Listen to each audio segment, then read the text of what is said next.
গাছ রোপণ করব পাখিদের জন্য, সেজন্য এখানে চয়েস করতেছি। তো বন্ধুরা, কেমন লাগে আপনাদের? দেখেন আমাদের গাছটাতে কত সুন্দর আম ধরেছে।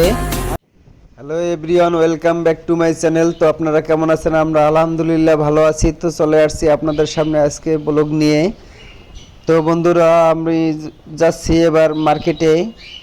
তো মার্কেটে কি কেনার জন্য যাচ্ছি আপনাদের সাথে সবই শেয়ার করব। তো দেখতে থাকেন আমার ভিডিওটি এবং লাইক দিয়ে ভিডিওটি কন্টিনিউ করবেন প্লিজ। আর যারা এখনও সাবস্ক্রাইব করেননি তারা আমার ভিডিওটি ভালো লাগলে প্লিজ সাবস্ক্রাইব করে পাশে থেকে যেতে পারেন।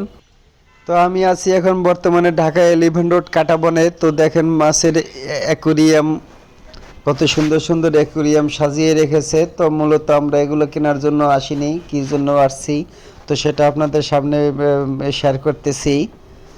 তো বন্ধুরা, এখানে আরও পাখি বিক্রি করে, অনেক সুন্দর সুন্দর পাখি বিক্রি করে। আমি এখান থেকে অনেক সময় অনেক পাখি কিনেছি, বিভিন্ন প্রজাতির পাখি। এখানে বিদেশি পাখি পাওয়া যায়, তো দেশীয় পাখি এখানে পাওয়া যায় না, হয়তো ওটা হাটে বাজারে পাওয়া যায়।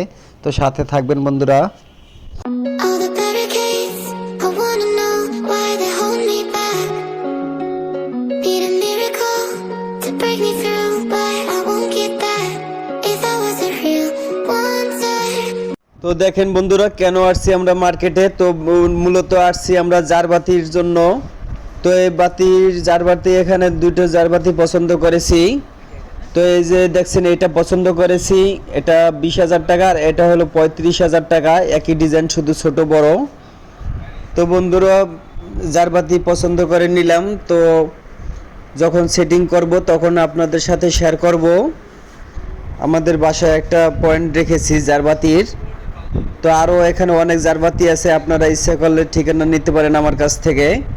বন্ধুরা, তো আমরা কাজ সেরে চলে আসছি কেরানীগঞ্জে জিঞ্জিরা বটতলা, এখানে নার্সারিতে আসছি। তো আমরা ছাদে কিছু স্পেস রেখেছি, সেখানে কিছু গাছপালা লাগাবো। তো গাছ রোপণ করব পাখিদের জন্য, সেজন্য এখানে চয়েস করতেছি। তো বন্ধুরা, কেমন লাগে আপনাদের? দেখেন আমাদের গাছটাতে কত সুন্দর আম ধরেছে। আমি এখান থেকে কয়েকটি গাছ কিনে নেব। তো কী কী গাছ কিনে নিয়েছি সেটা আপনাদের সাথে পরবর্তীতে শেয়ার করব। তো আপনাদের কার কার এইরকম গাছ রোপণ করা বা গাছপালা লালন পালন এগুলো আপনাদের পছন্দ, সেগুলো কমেন্ট বক্সে অবশ্যই জানাবেন।